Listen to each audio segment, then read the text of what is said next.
नमस्कार दोस्तों, stock market studies में फिर से एक बार आपको बहुत-बहुत स्वागत है। तो आज यहाँ पे मैं फिर से आपके सामने कुछ कंपनीज़ का अपडेट्स लेके आया हूँ।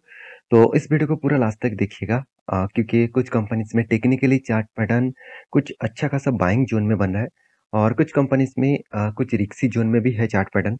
तो सब कुछ मैं डिस्कशन करूँगा, तो वीडियो को लास्ट तक देखिएगा और अभी तक आपने चैनल को सब्सक्राइब नहीं किया तो ज़रूर सब्सक्राइब कर लीजिएगा क्योंकि आपको कंटिन्यूअसली वीडियो इसी चैनल के माध्यम से मिलता रहेंगे। तो चलो देख लेते हैं आज के स्टॉक के डिटेल्स के बारे में। सबसे पहले मैं बात करूंगा एफएल इंडिया लिमिटेड के बारे में।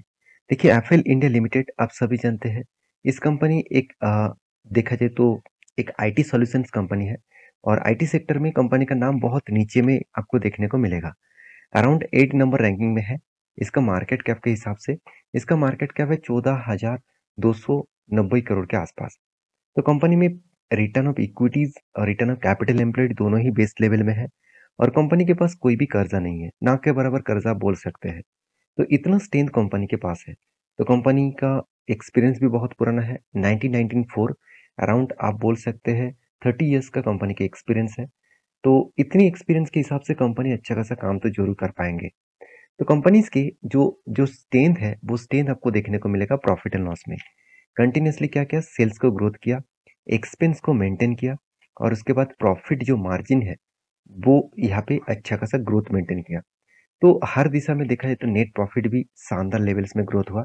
28 करोड़ से कंपनी अभी बन चुके हैं 245 करोड़ के आसपास। और यहाँ पे जो लेवल्स बना, यहाँ पे जो लेवल्स क्रिएट हुआ वो लेवल स्ट्रॉन्ग यहाँ पे अपटेन लेवल देखने को मिला। तो सेल्स ग्रोथ, कंपनी का प्रॉफिट ग्रोथ और रिटर्न ऑफ इक्विटी सब कुछ पॉजिटिव में है। और कंपनी का जो रिटर्न है एज ए लॉन्ग टर्म में 3 साल में 50%, 1 साल में 6% के आसपास यहाँ पे रिटर्न दिया। तो कंपनी का जो ग्रोथ है यहाँ पे ग्रोथ अच्छा खासा देखने को मिला है। तो इस बेसिस में कंपनी का अपकमिंग कुछ ईयर्स में अच्छा खासा ग्रोथ होने का चांसेस है क्योंकि इन्वेस्टर भी लगातार इस कंपनी के ऊपर निवेश करके रखा। पहले एफआईएस और डीएस के पास 7% 10% के आसपास होल्डिंग था। आज 11% से भी ऊपर होल्डिंग देखने को मिला है। इसका मतलब एक स्ट्रेंथ बन रहा है इस कंपनी के ऊपर। तो अभी से इस कंपनी के ऊपर फोकस रखिए। और चार्ट पैटर्न के बारे में बात करूँ तो मैं पहले ही एक स्ट्रॉन्ग बुलिश हूँ क्योंकि कंपनी ने एक कंटिन्यूअसली सेल ऑफ होने के बाद एक रेजिस्टेंट को ब्रेकआउट किया और यहाँ पे देखिए नेक्स्ट कुछ लेवल को भी वो ब्रेकआउट कर रहा है। पहले यहाँ पे कंपनी क्या किया, यहाँ पे एक रेजिस्टेंस था, उसको यहाँ पे थोड़ा सा वॉल्यूम करके ब्रेकआउट किया और नेक्स्ट जो रेजिस्टेंस है वहाँ पे कंपनी ब्रेकआउट तो किए थे मगर उसके बाद ब्रेकआउट फेल हो गया। तो मैं आपको बहुत बार बोल चुका हूँ, जब कोई स्ट्रॉन्ग रेजिस्टेंस के साथ साथ कोई सप्लाई जोन भी होगा तो वहाँ पे एंटी एग्रेसिवली मत करना। ऐसे लग रहा है कि कंपनी इतने लॉन्ग जर्नी कर रहा है तो बहुत ऊपर जाएगा। ऊपर जाएगा, कब जाएगा?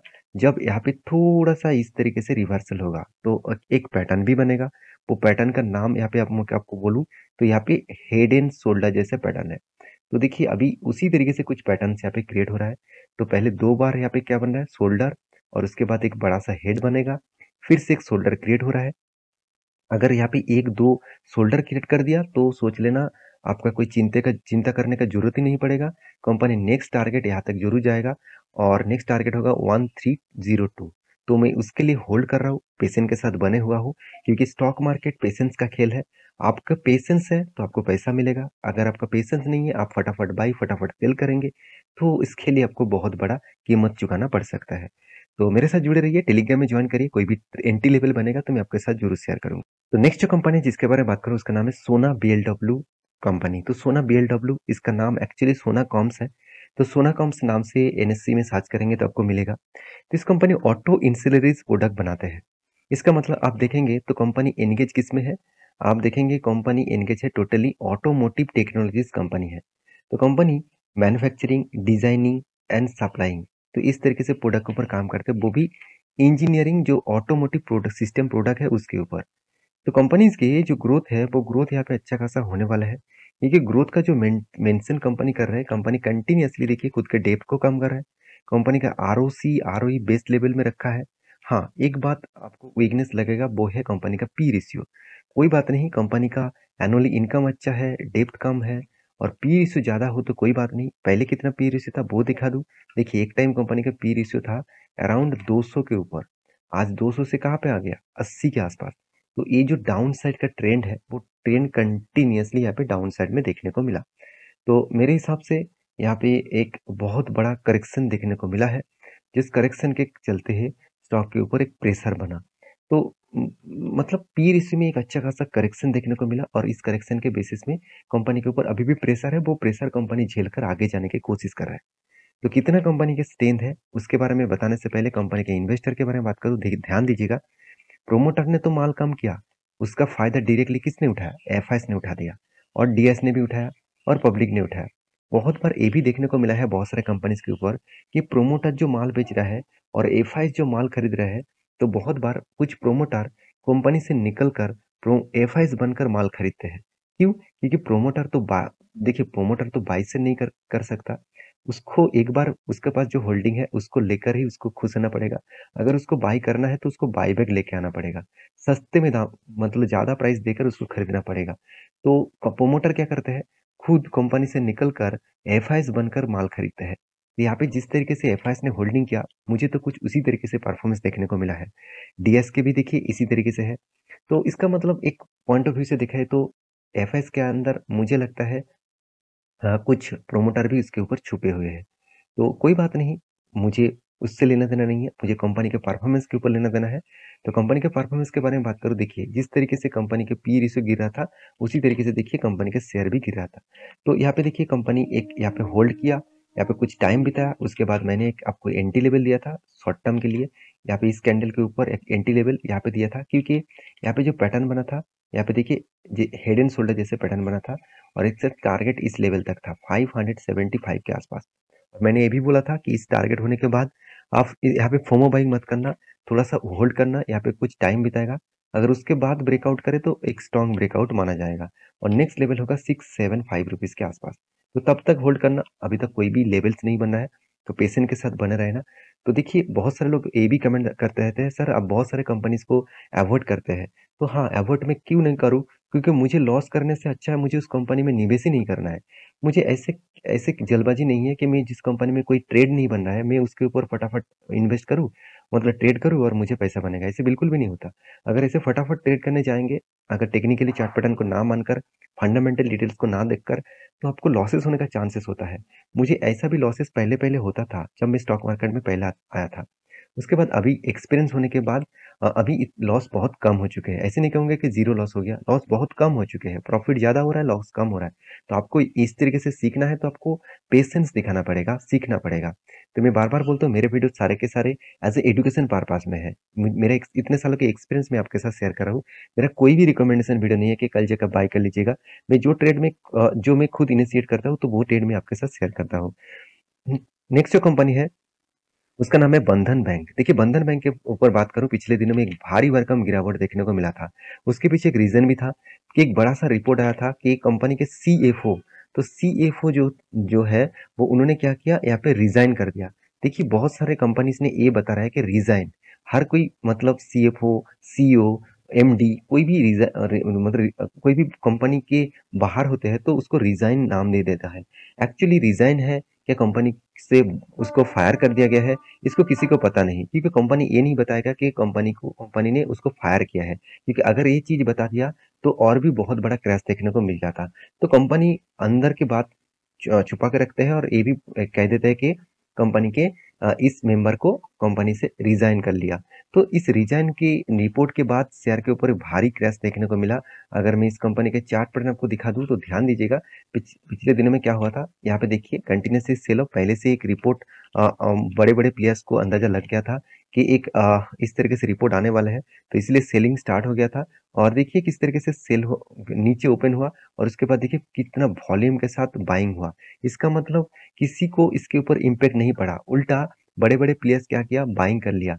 जो छोटे प्लेयर्स होते हैं, जो रिटेल पब्लिक होते हैं, तो इस तरीके से पैनिक सिचुएशन क्रिएट करके वो सेल ऑफ करता है और उसी का फायदा उठाते हैं बड़े-बड़े प्लेयर्स।